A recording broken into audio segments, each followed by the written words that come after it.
In 1925, a man sold the Eiffel Tower for scrap metal.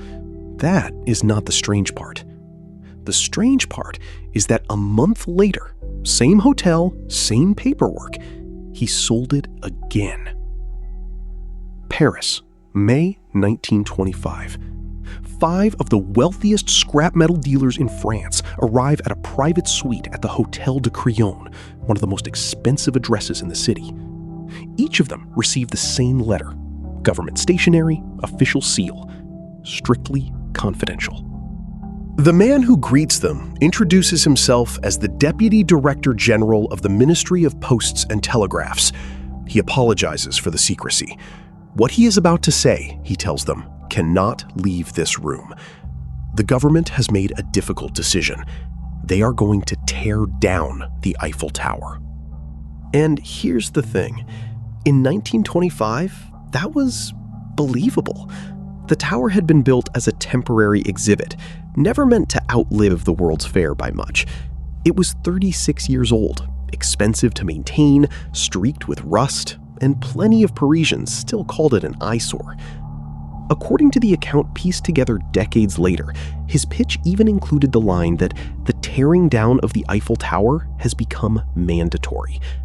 7,000 tons of iron, sold for scrap, to one of the men in this room. The Deputy Director General's real name was Victor Lustig. Probably. The records say Robert Miller, born January 1890 in a small town in Bohemia, but the records also say a lot of things Victor Lustig wanted them to say. He collected aliases the way other men collect watches. He called himself a count. He was not a count. By 1925, he spoke 5 languages and had been thrown off transatlantic ocean liners for playing cards too well. Even his birthday might be borrowed. What Lustig understood, better than almost anyone alive, was that you don't need to forge a tower. You only need to forge the paperwork around it. A commissioned printer, official stationery, the right hotel, the right vocabulary. The government doesn't invite you to a meeting. It summons you, quietly. He told the dealers the demolition was politically sensitive. Public outrage, you understand. Nothing could be announced until the contract was signed. Bids would be accepted discreetly. Then he watched them. Because the meeting was never about selling a tower. It was about choosing a buyer. He chose André Poisson. Not the richest man in the room, the hungriest. A dealer from outside the inner circle of Parisian society who wanted more than iron, more than profit, to matter. A man who would see, in 7,000 tons of scrap, a name for himself. Lustig's accounts and later investigators tell the story this way. Poisson bid. Poisson won. And then Lustig did something strange. He lowered his voice and complained about his salary. A government official, hinting delicately that a man in his position expected certain considerations. To Poisson, it was the most reassuring thing he could possibly have heard. Real officials take bribes. So Poisson paid for the tower, and then, on top of it, he paid the bribe, roughly 70,000 francs by the fullest account, in a banker's check. Lustig was on a train to Vienna before the ink dried. Now, watch what doesn't happen next.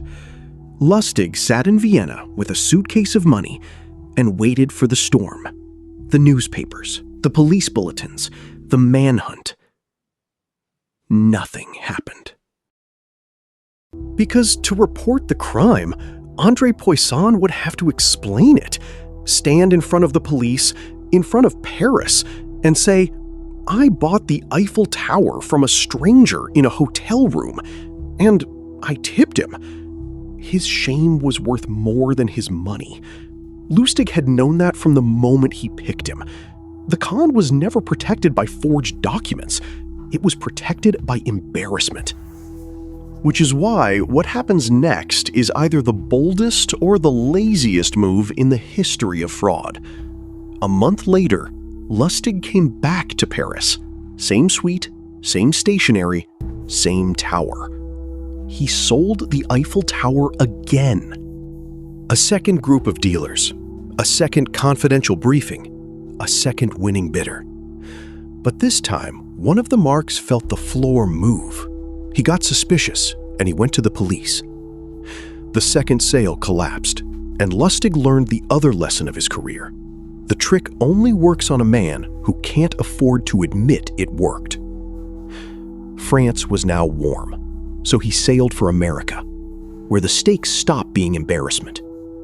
In America, the money is guarded by men with files. For the next decade, America. Lustig ran the classics. His favorite, a small mahogany box he called the Romanian money box. Feed in a real $100 bill, turn the cranks, wait a few hours, and the box produced a second, perfect 100. Preloaded, of course, with a few real bills. The buyer would pay thousands, print his free money for a day or two, and by the time the box ran dry, Lustig was 3 states away. Then there's the Chicago story, the one where Lustig walked into Al Capone's office and asked him to invest in a scheme. Accounts differ on the numbers, but the shape of it is always the same.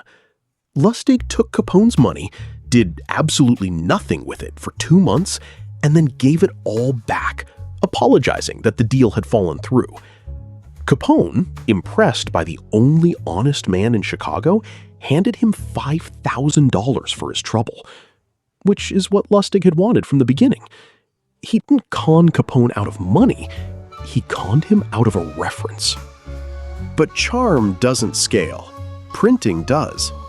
In the 1930s, Lustig went into business with a Nebraska chemist turned engraver named William Watts. Watts made the plates. Lustig built the distribution. The hotels, the aliases, the girlfriends, each of whom knew a slightly different man. The bills were good enough that federal agents gave them their own nickname, Lustig money. By the Secret Service's accounting, it was moving at the scale of a small mint. This was no longer a gentleman's game. Counterfeiting wasn't embarrassing to report. Counterfeiting was war with the Treasury. And the files were getting thicker. The Secret Service had already arrested him for counterfeiting back in 1931. He'd slipped that noose. Later accounts would crown him the smoothest con man that ever lived. The agent's problem was simpler. They couldn't keep him in handcuffs. In the end, it wasn't the Treasury that got Victor Lustig. It was a phone call. An anonymous woman's voice tipping federal agents to his whereabouts. By every account, a girlfriend.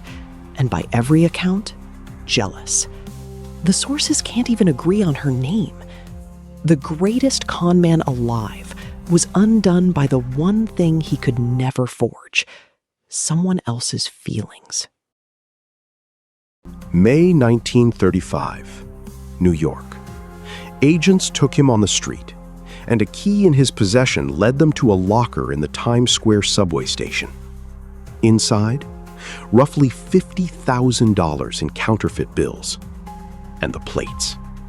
For a man built entirely out of deniability, it was the one thing he'd never been before. Caught holding the evidence. Even then, he had one more move. September 1935, days before trial, Lustig went out a third-story window of the Federal House of Detention on a rope of knotted bedsheets. The legend, and it is only legend, says he dabbed at the windows with a rag on the way down, so the people below saw a window washer. Even hanging off a prison wall, the man was running a con. 27 days later, agents took him for the last time in Pittsburgh. The escape bought him nothing but a longer sentence.